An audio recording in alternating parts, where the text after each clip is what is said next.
सोलापूरमध्ये पद्मजा मोटर्सच्या भव्य शोरूम व अद्ययावत वर्कशॉपचा शुभारंभ विविध मान्यवरांच्या उपस्थितीत करण्यात आला। पद्मजा टाटा मोटर्स शोरूमचे माजी मुख्यमंत्री खासदार अशोक चव्हाण यांच्या हस्ते भव्य उद्घाटन करण्यात आले। सोलापूर शहरात मोटार क्षेत्रात आणखी एक महत्त्वाचा टप्पा गाठण्यात आला असून पद्मजा टाटा मोटर्स या नवीन शोरूमचे उद्घाटन राज्याचे माजी मुख्यमंत्री खासदार अशोक चव्हाण यांच्या हस्ते फीत कापून दीप प्रज्वलन करून मोठ्या थाटात करण्यात आले। यावेळी नवीन टाटा मोटर्स इलेक्ट्रिक कारचे प्रमुख मान्यवरांच्या हस्ते लॉन्चिंग करण्यात आले। या उद्घाटन प्रसंगी प्रमुख पाहुणे म्हणून मराठी सिने अभिनेते दिग्दर्शक मकरंद अनासपुरे, मराठी सिने अभिनेत्री प्राजक्ता गायकवाड, माजी आमदार दिलीप माने, आमदार राजेश पवार, माजी आमदार अमरनाथ राजूरकर, माजी सनदी अधिकारी बालाजीराव खतगावकर, बालाजी अमाईन्सचे राम रेड्डी, पद्मजा टाटा मोटर्सचे director Balaji Jadhav, Prithviraj Gandhibhushan, Chavan sales regional manager Sonal Kumar, नांदेडचे एज्युकेशन सोसायटीचे सीए प्रवीण पाटील, किशोर स्वामी, नांदेड महापालिकेचे माजी सभापती Bapuji Thorat, Jayesh Patel, DGM Rotary Club Nitin Bijjargi, लातूरचे माजी महापौर सतीश पवार, सुनील फुरडे यांच्यासह जिल्ह्यातील विविध मान्यवर, उद्योजक आणि नागरिक मोठ्या संख्येने उपस्थित होते।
खासदार अशोक चव्हाण यांनी आपल्या भाषणात सांगितले की टाटा मोटर्स ही देशातील अग्रगण्य कंपनी असून पद्मजा टाटा मोटर्सच्या माध्यमातून सोलापूरकरांना दर्जेदार सेवा व नवीन वाहनांची सुविधा मिळेल। एक आनंदाची बाब आहे की आज टाटाने पुढाकार घेतला आणि इलेक्ट्रिक व्हेकल्स बाकी सर्वांनीच घेतलेला आहे। इलेक्ट्रिकल व्हेकल्स आज सोलापूरमध्येही या निमित्ताने त्यांच्या या ब्रँड्सचे इतर ब्रँड सुद्धा असतील सर्वांनीच हाती घेतलेला आहे। ही एक अभिमानाची आणि आनंदाची बाब आहे। त्यामुळे यापेक्षा अधिक काही बोलण्याचा प्रसंग नाही आहे, पण एक भव्य शोरूम, एक सुंदर शोरूम आणि या सुंदर शोरूममध्ये तेवढीच तत्पर सेवा आणि तेवढंच ग्राहकांविषयी आपण सुरुवातीला चव्हाण म्हणाले किंवा बालाजीराव म्हणाले की कंपनीचं मोठं स्टो आहे की आपण अवलंबून आपल्या ग्राहकावर आहोत। गायकवाड ताई म्हणाल्या की आम्ही ऑडियन्सवर अवलंबून आहोत, ऑडियन्स आहोत आहे म्हणून आम्ही आहोत आणि आम्ही राजकारणी मंडळाचं बोलायचं मतदार तुम्ही आहात म्हणून आम्ही आहोत या ठिकाणी। यावेळी मराठी सिने अभिनेते मकरंद अनासपुरे यांनी बालाजी जाधव यांच्या कार्यांचे कौतुक केले। मराठी सिने अभिनेत्री प्राजक्ता गायकवाड यांनी टाटा मोटर्स कंपनीचे कौतुक केले। व्यवसायात मराठी माणूस कुठे असा प्रश्न विचारला जातो सातत्याने, पण हळूहळू आपण हे चित्र बदललं पाहिजे। आपण एकमेकांच्या साहाय्याने उभं राहिलं पाहिजे आणि शेवटी लोक आपल्या बरोबर असतील तर आपला व्यवसाय पुढे जाण्याला काही हरकत नसते, परंतु त्यासाठी गरजेचे असते तो प्रामाणिकपणा, ती प्रतिष्ठा आपल्याला ती जपली पाहिजे। जाधव साहेबांनी त्यांच्या कुटुंबाने ही प्रतिष्ठा जपावी अशा मनापासून सदिच्छा शुभेच्छा देतो आणि त्यांच्या या व्यवसायाची त्यांच्या कुटुंबाप्रमाणेच मोठी भरभराट हो अशाही सदिच्छा देतो। तर ती टाटा मोटर्स,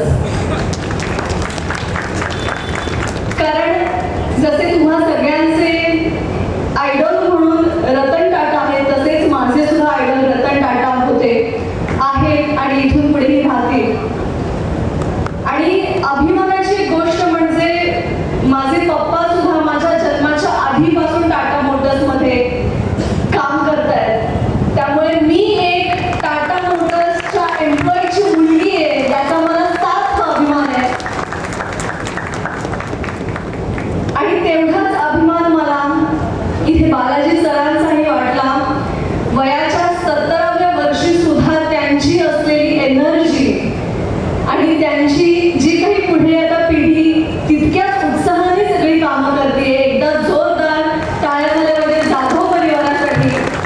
या कार्यक्रमाचं प्रास्ताविक पद्मजा टाटा मोटर्सचे डायरेक्टर बालाजी जाधव यांनी केले.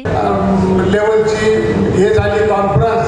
त्यामध्ये पद्मजा मोटर्सला टाटा कंपनीच्या प्लॅटिनम क्लबमध्ये आमचा समावेश झालेला आहे. प्लॅटिनम क्लब म्हणजे काय, तर संपूर्ण भारतामध्ये जवळपास 350 ते 360 डीलरशिप आहेत आणि त्यापैकी मोजक्याच 10 ते काहीतरी 15-20 एक डीलरशिप असतील की ज्या प्लॅटिनम क्लबमध्ये त्यांचा निवड झालेली आहे. आणि त्या निवडीमध्ये नुसतीच निवड कोणाच्या शिफारशीनं होत नसते, तर त्यांना कार्य करावं लागतंय. ते कार्य माझी मुलं आणि माझ्या स्टाफनं केल्यामुळं आम्ही फार अल्पावधीत 4च वर्षामध्ये त्या ठिकाणी ह्या 4थ्या जिल्ह्यामध्ये पदार्पण करीत आहोत. आणि याच्यामध्ये आम्ही केलेलं कार्य आणि कंपनीने दाखवलेला आमच्यावरचा विश्वास आणि आमच्या कंपनीसोबतच मी काम केलो, कंपनी आमच्या सोबत आहे, पण खरे आमचे या ठिकाणी आम्हाला यशस्वी करणारे सगळे माझे ग्राहक आहेत. या कार्यक्रमात जाधव परिवार आणि पद्मजा टाटा मोटर्सचे सीए, मॅनेजर, पदाधिकारी, स्टाफ मोठ्या संख्येने उपस्थित होते. कार्यक्रमाचे सूत्रसंचालन श्वेता हुल्ले यांनी केले.